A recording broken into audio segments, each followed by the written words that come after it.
ഉപ്പള പത്വാടിയിലെ വീട്ടിൽ നിന്നും 3 കിലോയിലധികം MDMA-യും 1/2 കിലോയിലധികം കഞ്ചാവും പിടികൂടിയ കേസിൽ വിദേശത്തേക്ക് കടന്ന പ്രതിപിടിയിൽ.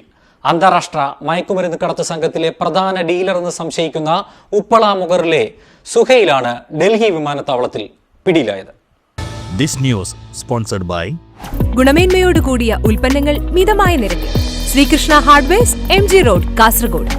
2024 സെപ്റ്റംബറിൽ ഉപ്പള പത്വാടിയിലെ വീട്ടിൽ നിന്നും 3.407 കിലോഗ്രാം MDMA-യും 642 ഗ്രാം കഞ്ചാവും കൊക്കൈനും ലഹരി ഗുളികകളും പിടികൂടിയ കേസിലെ പ്രധാന കണ്ണികളിലൊരാളാണ് പിടിയിലായ ഷുഹൈൽ എന്ന് പോലീസ് അറിയിച്ചു.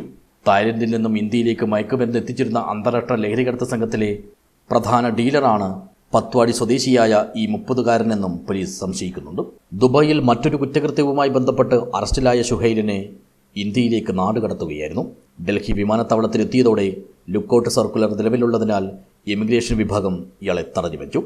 തുടർന്ന് മഞ്ചേശ്വരം പോലീസിനും കാസർഗോഡ് ജില്ലാ പോലീസിനും വിവരം കൈമാറി. പിന്നാലെ തന്നെ മഞ്ചേശ്വരം ഇൻസ്പെക്ടർ PK ജിജീഷും കാസർഗോഡ് DYSP-യുടെ 3 സ്ക്വാഡ് അംഗങ്ങളും ഷുഹൈലിനെ കസ്റ്റഡിയിലെടുത്ത് കൊണ്ടുവരാനായി വിമാനമാർഗം ഡൽഹിയിലേക്ക് പുറപ്പെട്ടു. News bureau, Uppala.